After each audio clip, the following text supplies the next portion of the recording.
कार्यक्रमाला सुरुवात होण्यापूर्वी या गायकांसोबत माझा संवाद आज चालला होता. मला मुकुल म्हणाला, या नेरकर काकांना काय होतं ठाऊक नाही, अशी गाणी शोधून काढतात, कस लागून जातो अक्षरशः, आवाज बसतो. प्रॅक्टिस करताना असं नाही, असं वळणदार गायलं पाहिजे, तसं नाही, तसं घेतलं पाहिजे ईश्वर. या पद्धतीनं आमच्याकडून कसून त्यांनी गाणी तयार करून घेतली आहेत. पण एक मात्र चांगलं होतं, पुढची ओळ मुकुलची ऐका हं, की काकांमुळे या जुन्या गीतांशी आमची ओळख होते आणि आम्ही ही गाणी या निमित्तानं गातो. खरोखर एक गाणं अजून बसतं बरं का आमचं. हे सगळं श्रेय काकांचं आहे असं या सगळ्यांनी कबूल केलं. मी मघा मालती पांडे बर्वे यांचा उल्लेख केला. वयाच्या 15व्या वर्षी या गायिकेनं आकाशवाणीवरती आपलं पहिलं गीत सादर केलं. विनायक बुवा पटवर्धन, हिराबाई बडोदेकर, जगन्नाथ बुवा बर्वे यांच्याकडे तालीम घेतली आणि मग गजानन वाटवे, सुधीर फडके, राम फाटक, श्रीनिवास खळे, दत्ता डावजेकर, मधुकर फाटक असे त्या काळचे पट्टीचे संगीतकार यांच्याकडे त्या गायल्या. कशी ही लाज गडे मुलखाची, कशी मी सांगू वडिलांकडे, कशी रे तुला भेटू, लपविलास तू हिरवा चाफा, अंगणात खेळे राजा. ही गाणी एकामागोमाग एक त्यांना मिळाली आणि सगळी अगदी प्रसिद्ध पावली. बाबूजी त्यांच्याबद्दल लिहितात की यांना मधुर आवाज लाभला, संगीताची उत्तम जाण, लवचिक गळा आणि भाव जाणून तो स्वरातून प्रगट करणं, हे सगळे गुण मालती पांडेंमध्ये होते आणि म्हणूनच त्या काळात गायकांमध्ये मानाचं स्थान त्यांनी प्राप्त केलं. पुन्हा एकदा मालतीताईंचंच गीत आम्ही निवडलेलं आहे, पण तत्पूर्वी या गीताकडे जाण्यापूर्वी एक छोटीशी कविता मला वपूंची तुम्हाला सांगावीशी वाटते. ही सगळी प्रेमगीतं आहेत बरं का आजच्या कार्यक्रमातली, भावपूर्ण प्रेमगीत, रंग प्रेमाचे असं शीर्षक दिलंय आम्ही कार्यक्रमाला. पण कसं आहे ना, ते प्रेम वगैरे लग्नाच्या आधी, लग्नानंतर मग काय होतं, बरीच धमाल वपू सांगतात या कवितेतनं की लग्नापूर्वीचे ते गुलाबी दिवस लग्नानंतर मात्र राहत नाही आणि एकदा लग्न लावून दिलं ना का देवसुद्धा खाली पाहत नाही. मग लग्नापूर्वीचा तो हुशार नवरा, लग्नापूर्वीचा तो हुशार नवरा तिला भलतंच चक्रम वाटायला लागतो आणि हळूहळू तिच्या चेहऱ्यावरचा प्रेमळ मुखवटा फाटायला लागतो. आपला नवरा रिकामी जागा आहे, मी म्हणणार नाही हा शब्द तो, आपला नवरा रिकामी जागा आहे असं प्रत्येक बाईला वाटत असतं. त्याच्या तरेवाईक वागण्याचं दुःख तिच्या मनात मात्र दाटत असतं. तू काय बघतोस? त्याचा तो गबाळा अवतार तिला मात्र नीटनेटकं राहायचं असतं. त्याचा तो गबाळा अवतार तिला नीटनेटकं राहायचं असतं. तिला 4 दिवस सासूचे तर त्याला स्पोर्ट्स चॅनल पाहायचं असतं. लहान मोठ्या चाकाचा हा संसाराचा रथ पळत कसला रांगत असतो. कोण म्हणतो लग्नाच्या गाठी देव स्वर्गात बांधत असतो. ती थोडी तरी त्याच्यासारखी वागेल असं प्रत्यक्षात घडत नाही. त्याच्या स्वप्नांचे पंख लावून ती त्याच्या आकाशात उडत नाही. तो गच्चीत तिला घेऊन जातो. रोमॅन्टिक आहे तो गच्चीत तिला घेऊन जातो इंद्रधनुष्यावर चालायला आणि ती सोबत पापड कुरड्या घेते गच्चीत वाळत घालायला. त्याच्या डोळ्यात क्षितिजावरची लखलखती शुक्राची चांदणी असते. त्याच्या डोळ्यात क्षितिजावरची लखलखती शुक्राची चांदणी असते आणि हिच्या डोक्यात गोडा मसाला आणि वर्षभराची भाजणी असते. आपली बायको रिकामी जागा आहे, मी परत शब्द वापरत नाही, आपली बायको रिकामी जागा आहे असं हा रेडा सगळ्यांना सांगत असतो. कोण म्हणतो लग्नाच्या गाठी देव स्वर्गात बांधत असतो. या अनुभवाच्या टाळ्या आहेत असं म्हणायला हरकत नाही. वळूया पुढच्या गीताकडे. मालती पांडे यांचे हे भाव.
राजा परांजपे, सुधीर फडके आणि गदी माडगुळकर या त्रिकुटानं 1960 आणि 1970 या 10 वर्षांच्या कालावधीमध्ये आपापल्या क्षेत्रात मराठी चित्रपटाला सांगीतिक दर्जा प्राप्त करून दिला होता.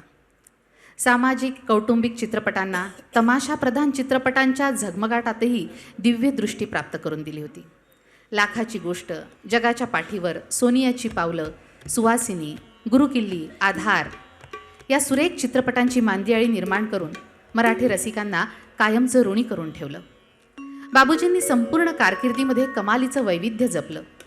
त्यांची एक चाल दुसऱ्या चालीपासून पूर्णपणे भिन्न असायची. कमी वाद्यांच्या सहाय्यानं अतिशय सुलभ पद्धतीनं गाणं स्वरबद्ध कसं करावं याचा वस्तुपाठ नव्हे तर विद्यापीठ म्हणजे सुधीर फडके. त्यांच्या संपूर्ण व्यक्तिमत्वातच साधेपणा भरून उरला होता. त्यांची ती साधी बैठक, अतिशय शांत मुद्रा, डावा हात लयबद्ध रीतीनं उंचावण्याची लकब, कोणतेही अनावश्यक हातवारे, चेहऱ्याच्या अनावश्यक हालचाली न करता सहजपणे मुखावाटे पडणारे ती सूर, ही संगीत समाधी त्यांनाच लाभावी खरी. विनम्रता हृदयाचा ठाव घेत असे आणि म्हणूनच त्यांच्या निर्मितीतलं हे एक सुंदर गीत आपल्यासाठी ऐकूया. सुवासिनी या चित्रपटातलं आशाबाईंनी गायलेलं गदिमांचे शब्द असणारं हृदयी प्रीत जागते.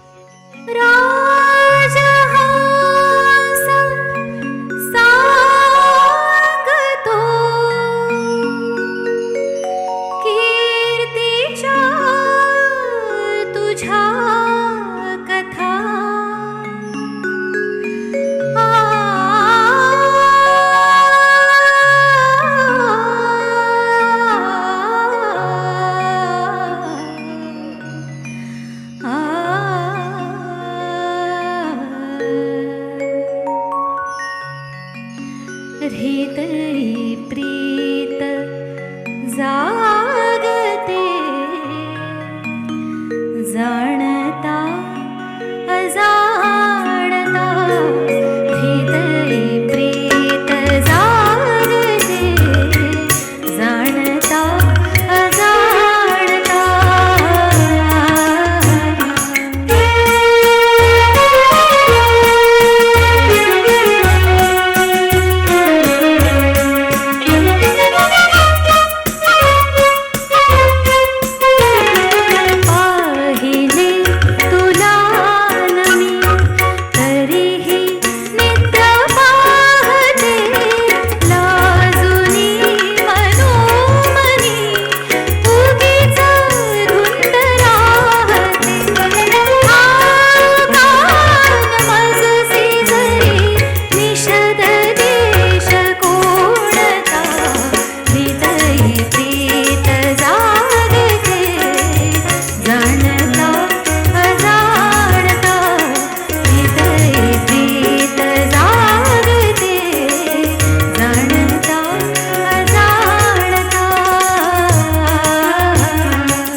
यापुढचे भावगायक सुरेश वाडकर यांनी गायलेलं एक अप्रतिम गीत आपल्यापुढे.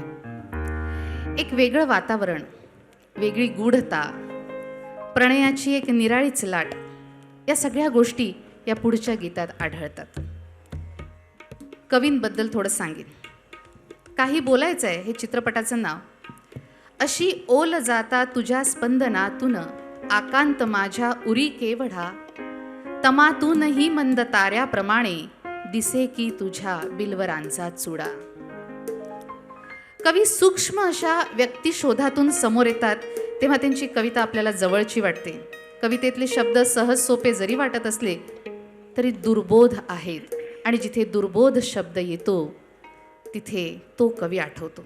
विलक्षण ताकदीची शब्दकळा ज्यांच्याजवळ आहे. संगीत रचनाकारांना शब्दांचा मोह पडतो आणि वेगळ्या वाटांचं जंक्शन त्यांना सापडतं. आपण थबकतो आणि त्या प्रदेशाचं नाव असतं माणिक गोडघाटे, अर्थात कवी ग्रेस. आणि श्रीधर फडके यांनी संगीतबद्ध केलेलं हे पुढचं गीत. गायक सुरेश वाडकर या तिघांनीही मिळून जी कामगिरी साकारलेली आहे, दीपचंदी तालातलं हे गीत, हे प्रणय गीत आहे. पण कधीकधी असं वाटतं की ग्रेस इतकं सहज लिहिणाऱ्यांपैकी नाही. त्यांची ही गूढ भाषा, ही सांकेतिक भाषा आहे. त्यांनी हे प्रणयगीत जरी म्हटलं असलं तरी जितक्यांदा आपण ते ऐकतो तितक्यांदा त्यातून नवीनच अर्थ उलगडत जातो. मला तर वाटतं त्यांनी स्वतःच्या प्रतिभेला उद्देशून म्हटलं आहे की काय, तुला पाहिले मी नदीच्या किनारी. ऐक.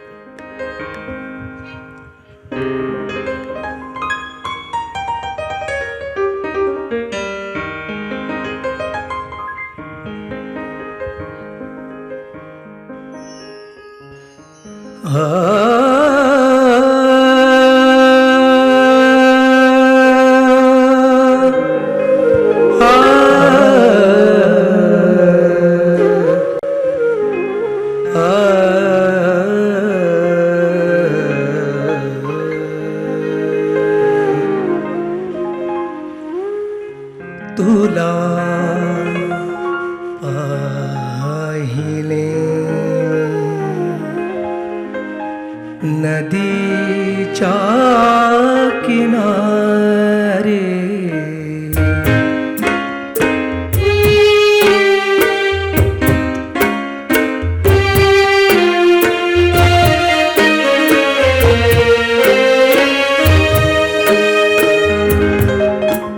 तुला पाहिले नदीच्या किनारे, तुला पाहिले नदीच्या किनारी, तुझे केस पाठीवरी मोकळे, तुला पाहिले इथे दाट छाया, तुने रंग गळता तया, वृक्षमाळेतले सावळे, तुला पाहिले मी.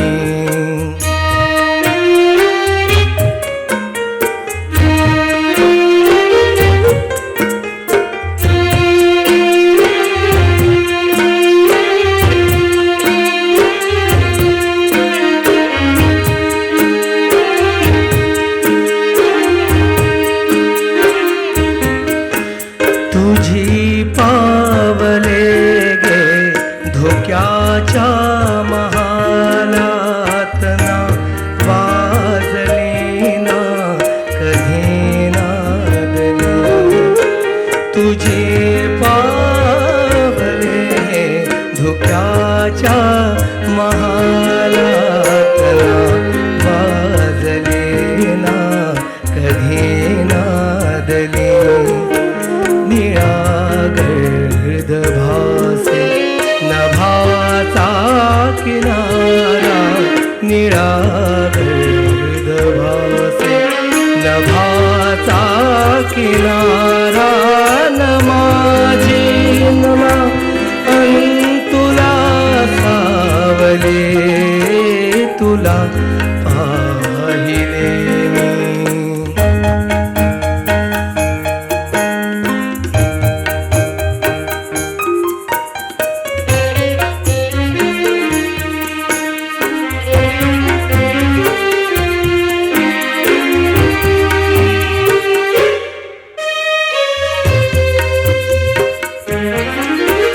मना वेगळी लाट व्यापे, मनाला जसा डोंगरी चंद्र हा मावळे मनावे गई लाट व्यापे मनाला जसा डोंगरी चंद्र हा मावळे पुढे का उभी तू तुझे दुःख झरते पुढे का उभी तू तुझे दुःख झरते जसे संचिताचे ऋतू कोवळे तुला पाहिले मी इथे दाट छाया तुने रंग गळता तया वृक्षमाळे तले सावळे हे तुला पाहिले मी नदीच्या किनारे तुला पाहिले मी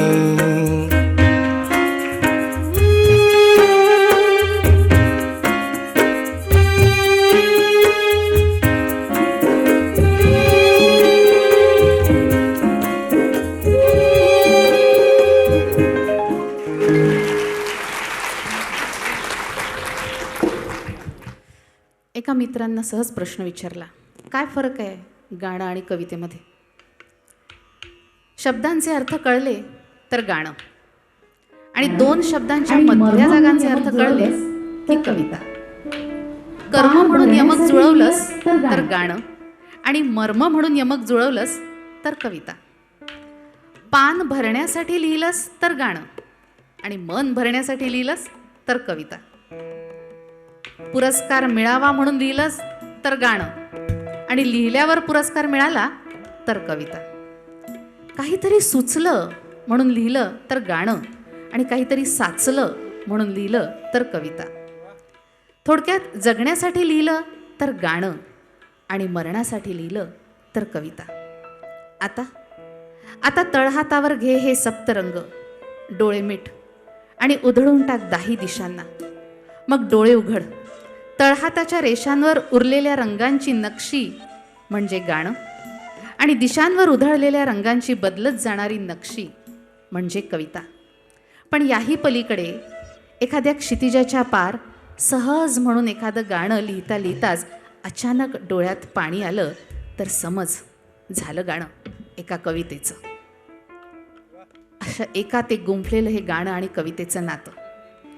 आज उदयोन्मुख असे नवीन कवीसुद्धा फार सुंदर लिहायला लागले आहेत, आणि त्यांची गाणी चित्रपटात येऊन ती सुप्रसिद्धसुद्धा होत आहेत.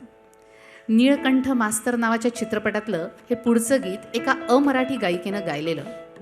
या शृंखलेमध्ये कौशिकी चक्रवर्ती यांनीसुद्धा या संगीतामध्ये इतकं भरपूर योगदान दिलेलं आहे, मुद्दाम त्यांचा उल्लेख मला करावासा वाटतो. तसंच निलेश मोहरील यांची लेखणीसुद्धा आता खूप प्रसिद्धी पावते आहे. अजय अतुल यांनी संगीतबद्ध केलेलं आणि श्रेया घोषाल मूळ गायिका यांनी गायलेलं अधीर मन झाले हे सुंदर भावगीत आपण ऐकूया.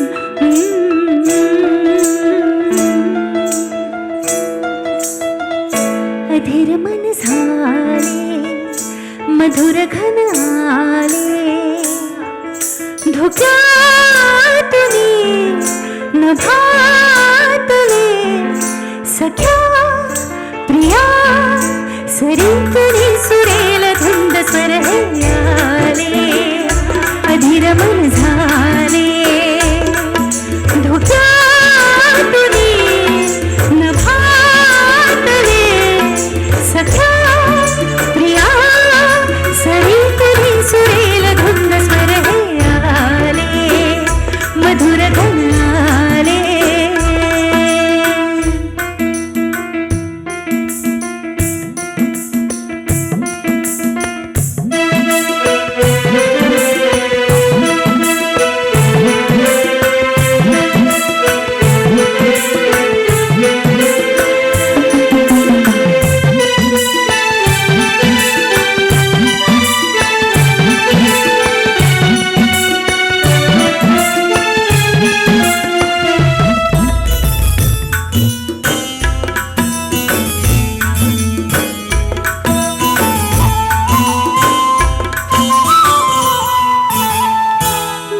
उषा रंगाची मोतिया अंगाची केवड्या गंधाची बहरले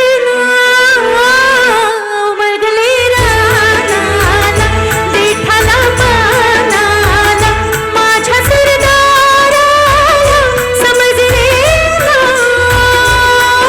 मला रे काळजा खाला रे झेलला भाला रे गगन भरी झाले रे अधीर मन झाले मधुर गण आले धुक्यातुनी नभातले सख्या प्रिया सरीतुनी सुरेल धुंद सुरे आले मधुर गण आले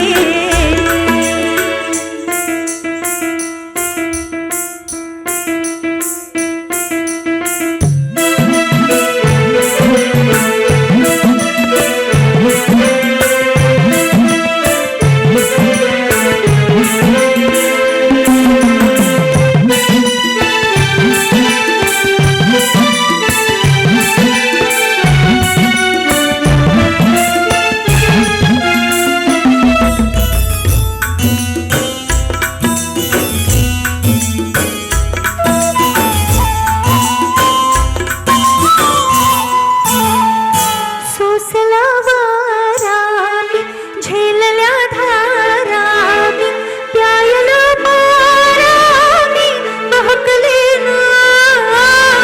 गावच्या पोरांनी रानाच्या पोरांनी शिवारी साऱ्यांनी पाहिले उठली रे मुलगी उठली रे चालरीत सुटली रे लाजरी झाले रे अधीर मन मधुर धन धुक्यातुनी नभातले सख्या प्रिया सरीतुनी सुरेल धुंद सुरे आले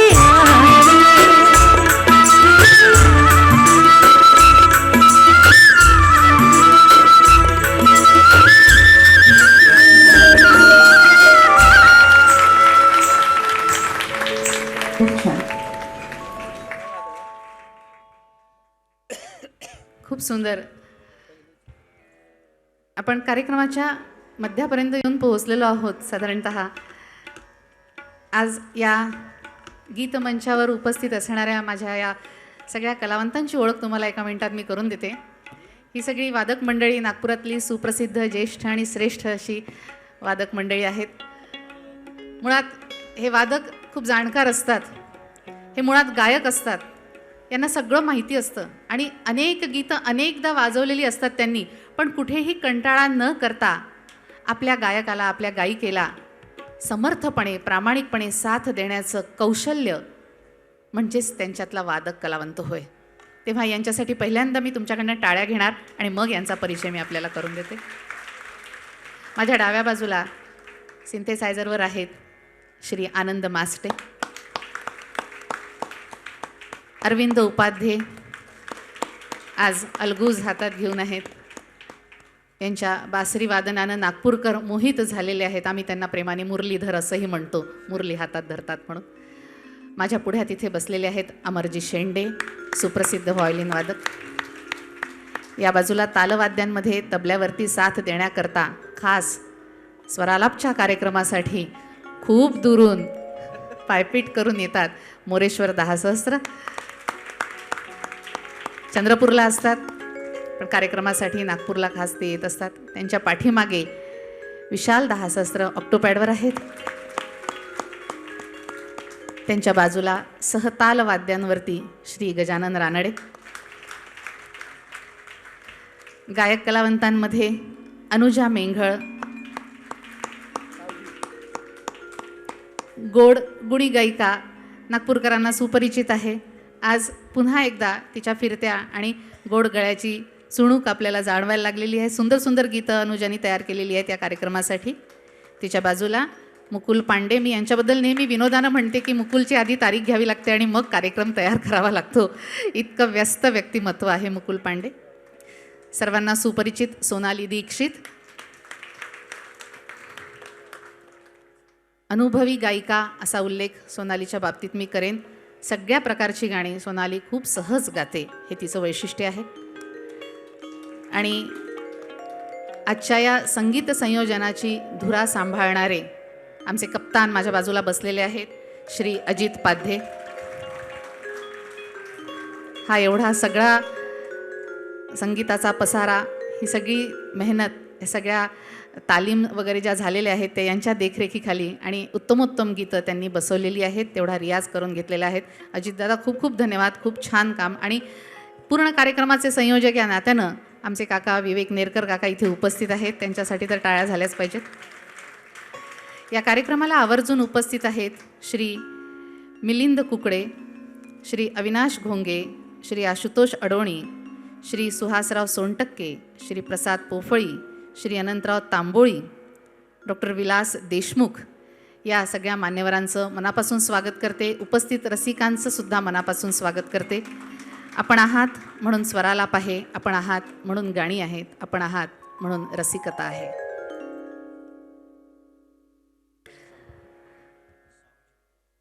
अनुजाचं मी सासरचं आडनाव सांगायला विसरले होते. अनुजा मेंगळ सावजी. आता परत एकदा टाळ्या वाजवा. तिनं खास मला सूचना केली तशी.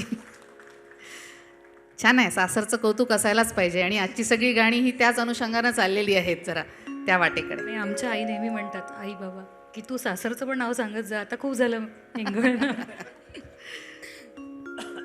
आणि रसिक हो, मी छोटीशी निवेदिका स्मिता खनगई. वळूया पुढच्या गीताकडे. संस्कृतमध्ये एक सुभाषित आहे, नरत्वम दुर्लभम लोके विद्या तत्र सुदुर्लभा शीलम च दुर्लभम तत्र विनयस्तत्र सुदुर्लभः. मनुष्याचा जन्म मिळणं कठीण, त्यात शिक्षण मिळणंही कठीण, आणि चारित्र्य संपादन करणं हे अजून अवघड. आणि एवढं असल्यानंतर अंगी नम्रता म्हणजे फारच विरळा गुण. मी हे सुभाषित ज्यांच्यासाठी म्हटलं ते मान्यवर आज आमच्या कार्यक्रमाला प्रमुख अतिथी म्हणून इथं उपस्थित आहेत. आदरणीय डॉक्टर कुमार शास्त्री आणि आदरणीय श्री किशनजी शर्मा हे दोन व्यक्तिमत्व आज आमच्या पुढ्यात बसून या कार्यक्रमाचा आनंद घेत आहेत. मनापासून खूप आनंद होतो आहे. आपल्या उपस्थितीमध्ये स्वराला आपल्यासाठी आपली आवड सादर करते. भावगीतांसाठी पुरुष गायकांमध्ये अग्रक्रमानं नाव घ्यावं लागेल ते अरुण दाते यांचं.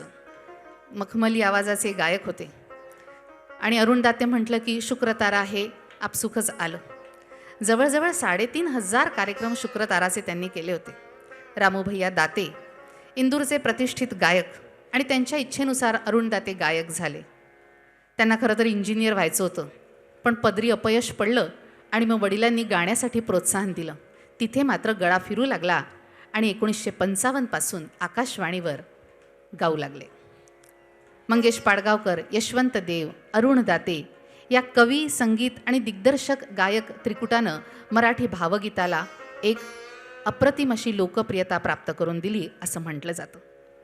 यांचंच हे पुढचं गीत सुमन कल्याणपूर गायिका मंगेश पाडगावकरांचे शब्द, अरुण दाते सोबतीला सहगायक आणि श्रीनिवास खळे यांचं संगीत असलेलं हे अतिशय सुमधुर असं गीत आपल्यासाठी सादर करतायत आमचे कलावंत मुकुल आणि सोनल.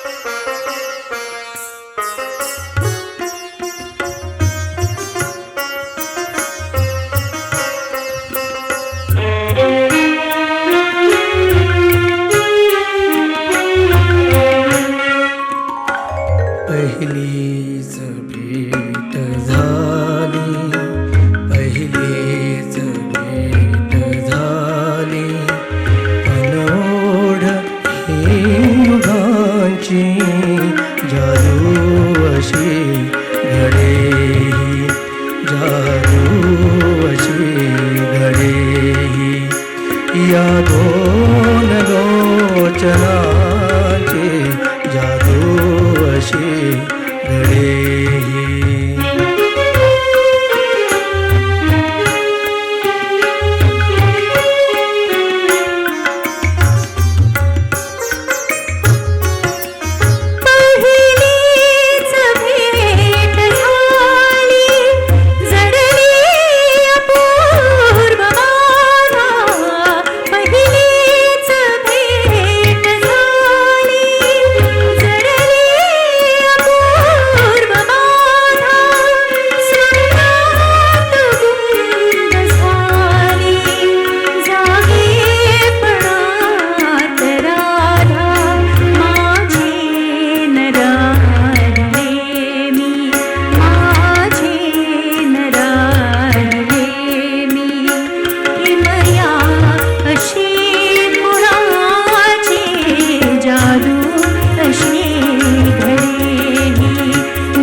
नाचतात मोर फुलवून पंख स्वप्नी अननाचतात मोर झाली फुले सुगंधी झाली फुले सुगंधी माझ्याही भावनांची जादू अशी घडे जादू अशी घडे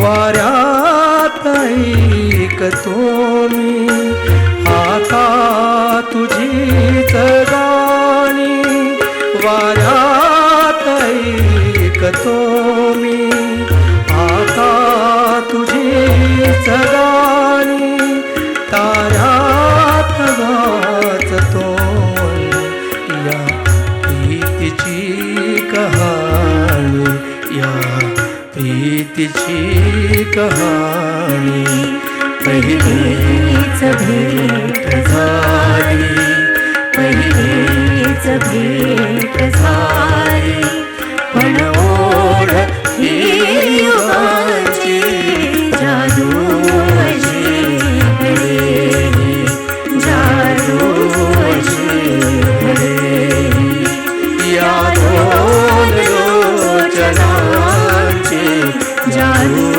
अशी घडे जादू अशी घडे या दोन लोचनांची जादू अशी घडे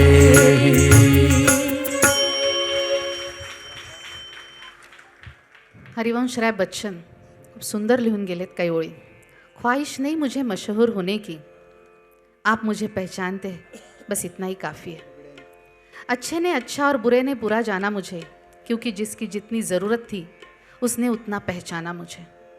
ज़िंदगी का फ़लसफ़ा भी कितना अजीब है. शामें कटती नहीं और साल गुजरते जा रहे हैं. एक अजीब सी दौड़ है ये ज़िंदगी. जीत जाओ तो कई अपने पीछे छूट जाते हैं और हार जाओ तो अपने ही पीछे छोड़ जाते हैं. बैठ जाता हूँ मिट्टी पे अक्सर क्योंकि मुझे अपनी औकात अच्छी लगती है. मैंने समंदर से सीखा है जीने का सलीका, चुपचाप से बहना और अपनी मौज में रहना. ऐसा नहीं है कि मुझ में कोई ऐब नहीं है, पर सच कहता हूँ मुझ में कोई फरेब नहीं है. जल जाते हैं मेरे अंदाज से मेरे दुश्मन क्योंकि एक मुद्दत से मैंने ना मोहब्बत बदली है और ना दोस्त बदले हैं.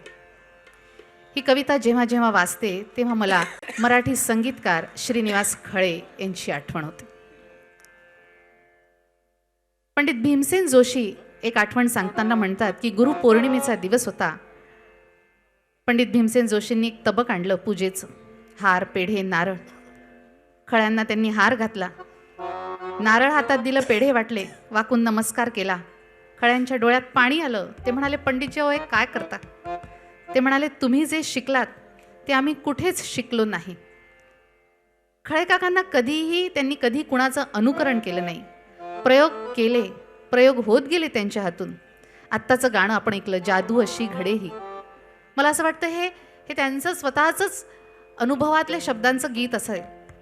कशी रे तुला भेटू प्रिया तुझं काय दिसे स्वप्नात, पाण्यातले पाहता फूल ते संपले गंध ना राहिला, काळ देहासी आला खाऊ. केवढी गाणी. गेली 65 वर्ष ते गाणी करतायत, आपल्याला देत आहेत आणि प्रामाणिकपणे म्हणतायत मी नाही करत हो, कोणीतरी करवून घेतं. ती सरस्वती करवून घेते असं म्हणतात. गाणं तयार झाल्यानंतर देवासमोर बसतो आणि मला देव दिसतो. हे खळे काकांचे शब्द आहेत. 136 कवींच्या शब्दांना त्यांनी सूर दिलेत. चित्रपटाच्या दुनियेत खळे काका रमले नाही आणि चित्रपट सृष्टीनेही त्यांना कधी आपलंसं केलं नाही. त्यांनी आपलं भावविश्व आपल्या भावगीतांनी समृद्ध करून सोडलंय.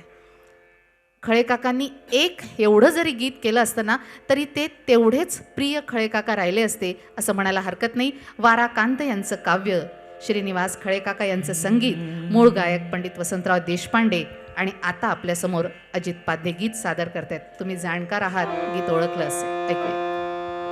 बगळ्यांची माळ फुले अजुनी अंबरात, बगळ्यांची माळ फुले अजुनी अंबरात, भेट आपुली स्मरशी काय तू मनात, बगळ्यांची माळ फुले अजुनी अंबरात.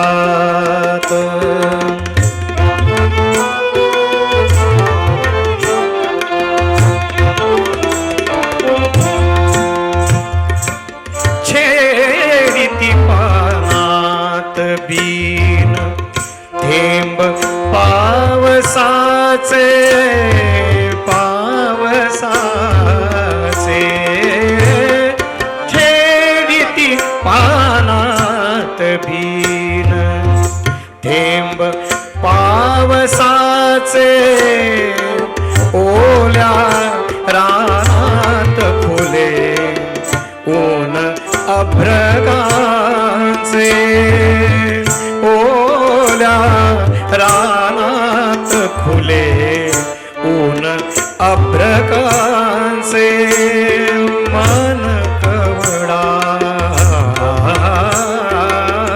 मन कवडा घन घुमतो दूर डोंगरात, बगळ्यांची माळ फुले अजुनी अंबरात.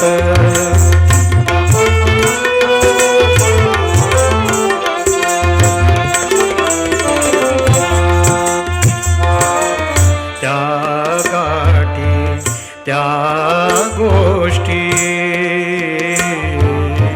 त्या गाठी त्या गोष्टी नारळीच्या खाली, त्या गाठी त्या गोष्टी नारळीच्या खाली, पौर्णिमाच तव नयनी, पौर्णिमाच तव नयनी भर दिवसा खाली, भर दिवसा खाली, रिम झिमते अमृत ते विकल अंतरात,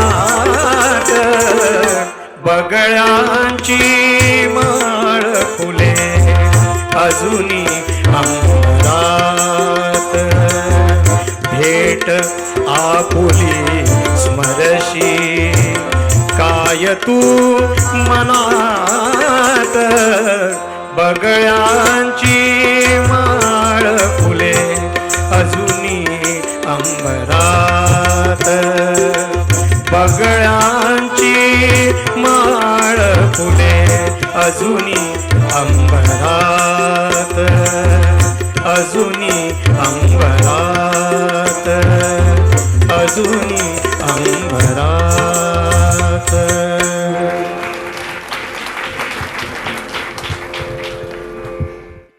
मी शाळेत शिकत असतानाची गोष्ट. संगीतकार यशवंत देव आमच्या शाळेत आले होते आणि त्यांनी आम्हा मुलांना काही गाणी शिकवली होती. खूप मजा आली होती. तेव्हा हे अजिबात माहीत नव्हतं की हे एवढे मोठे संगीतकार आहेत. यांनी काही चित्रपटांना संगीत दिलेलं आहे, भावगीतं तयार केलेली आहेत. त्यांच्याजवळ पेटी होती आणि त्यांनी आम्हाला गाणी शिकवली. मला खूप उत्सुकता वाटली. त्या पेटीवरती काही शब्द लिहिले असतील का, म्हणजे ते गाणं वाजत असेल. म्हणून मी त्यांच्याजवळ गेले, त्यांना नमस्कार केला. म्हटलं, काका, या एवढ्याशा छोट्याशा पेटीतून तुम्ही कितीतरी सारी गाणी काढता, हे कसं काय? माझ्यासाठी तो खूप महत्त्वाचा आनंदाचा क्षण होता. माझ्या डोक्यावर हात ठेवून ते म्हणाले, अगं, या पेटीतून हे स्वर बाहेर पडतात आहे, पण हे स्वर मूळ कुठे तयार झाले तुला ठाऊक आहे? इथं पण एक पेटी आहे. आणि बघ, भाता असतो ना, तसा आपला श्वास चालतो, त्याला हृदयाची पेटी असं म्हणतात. तिथे मूळ गीत तयार होतं आणि मग तिथून ते असं हाताकडे येतं आणि मग आम्ही या छोट्याशा पेटीला वाजवून त्यातून ते स्वरातून लोकांपर्यंत पोहोचवतो. माझ्या बालवयाला कितपत ते कळलं असेल त्यावेळेला ठाऊक नाही, पण आज मात्र मला ते खूप चांगल्या पद्धतीने कळतं की परमेश्वराने एक पेटी प्रत्येकाजवळ दिलेली आहे आणि जो तो आपल्याला जमेल त्या सुरात, त्या आनंदात गीत गुणगुणत असतो. प्रत्येकच जण गायक असतो, मजेत गात असतो. अशा या महान लोकांसाठी मला एवढंच म्हणावंसं वाटतं की कसे आहेत हे लोक. देखणे ते चेहरे जे प्रांजळाचे आरसे, बाबा बोरकर म्हणतात. देखणे ते चेहरे जे प्रांजळाचे आरसे, गोरटे की सावळे या मोल नाही फारसे. देखणे ते ओठ की जे ओविती मुक्ता फळे आणि त्यांच्या लाघवाने सत्य होती कोवळे. देखणी ती जीवने जी तृप्तीची तीर्थोदके, चांदणी ज्यातून वाहे शुभ्र पाऱ्यासारखे. असं जीवन जगणारे हे सगळे महान भावगीत गायक, गीतकार, संगीतकार, त्यातूनच कदाचित त्यांना तो शुक्रतारा दिसला असावा आणि त्यांना स्पर्शून गेलेला मंद वारा गुणगुणला असावा आणि जन्म झाला असावा या पुढील गीताचा, ज्याचा मगाशी मी उल्लेख केला. 3,500 प्रयोग अरुण दातेंनी केले, सुधा मल्होत्रा सुरुवातीला त्यांच्याबरोबर गायल्या. तेच भावगीत तुमच्या माझ्या आवडीचं शुक्रतारा.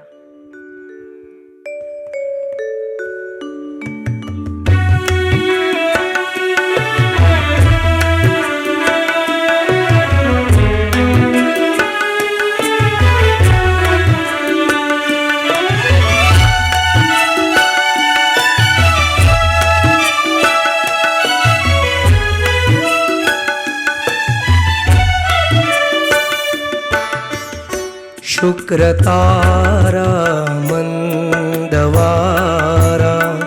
चांदणे पाण्यातुनी. शुक्रतारा मंदवारा चांदणे पाण्यातुनी. चंद्र आहे स्वप्नवाहे धुंदया गाण्यातुनी. आज तू डोळ्यात माझ्या, आज तू डोळ्यात माझ्या मिसळुनी डोळे पहा तू अशी जवळी रहा, तू अशी जवळी रहा.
लाजऱ्या माझ्या फुला रे, लाजऱ्या माझ्या फुला रे. गंध हा बिलगे जीवा, लाजऱ्या माझ्या फुलारे गंध हा बिलगे जीवा अंतरीच्या स्पंदनाने अंतरारे ही हवा भारलेल्या या स्वराने भारलेला जन्म हा तू अशी जवळी राहा तू अशी जवळी राहा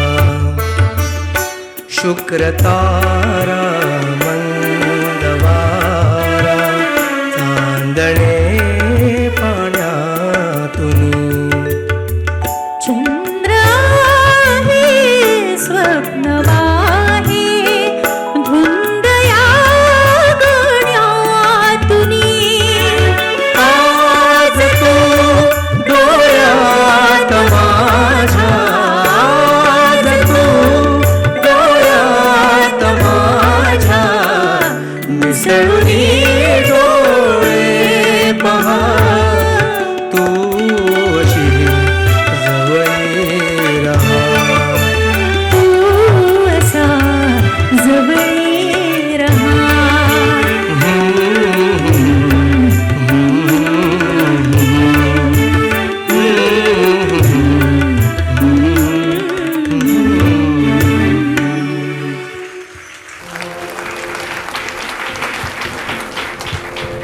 या पुढच्या गीताचे गीतकार पी सावळाराम.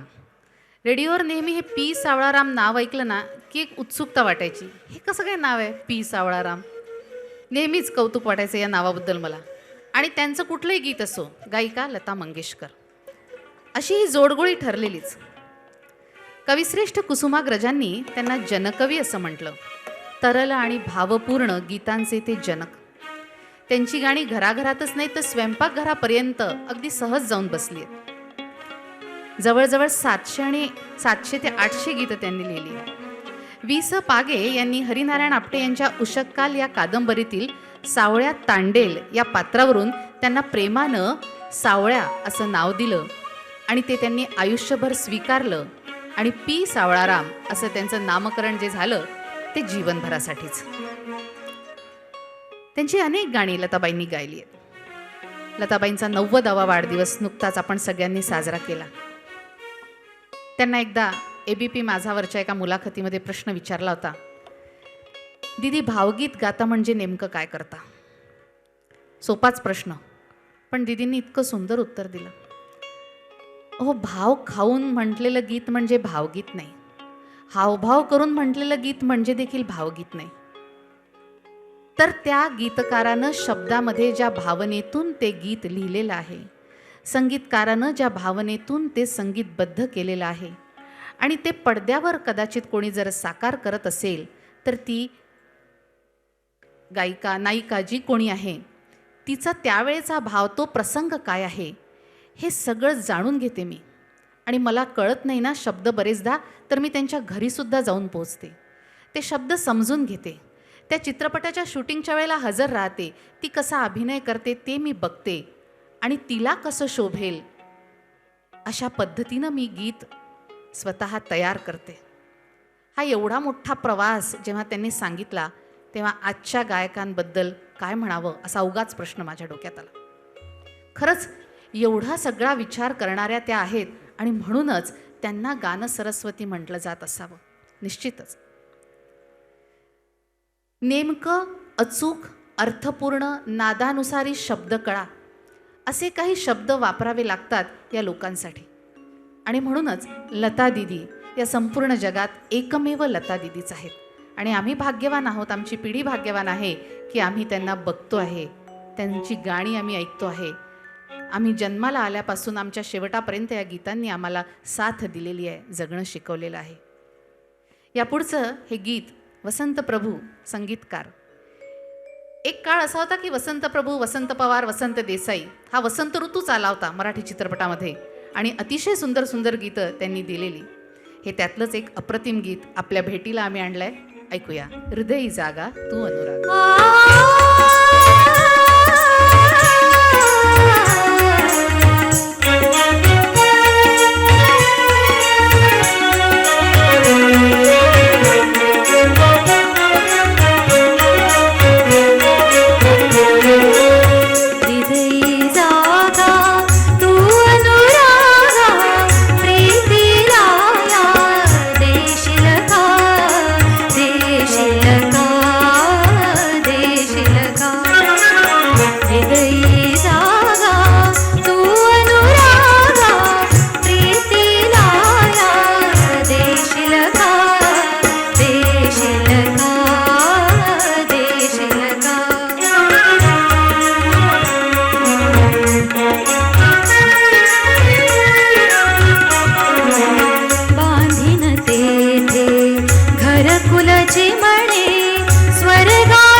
वन्स मोर झालाच पाहिजे काका, बिलकुल झाला पाहिजे.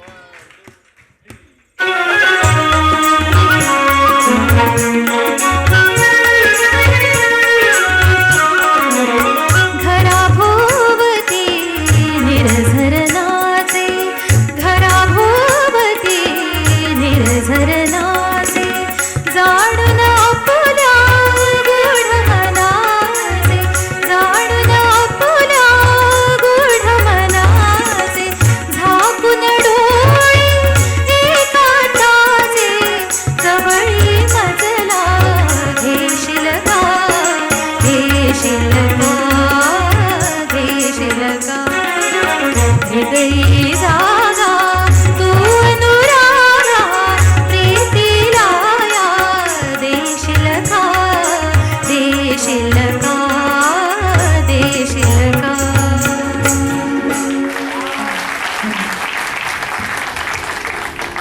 याच्या आधी एक गीत आपण ऐकलं, सखी मंद झाल्या तारका, आता तरी येशील का. तिथला क्वेश्चन मार्क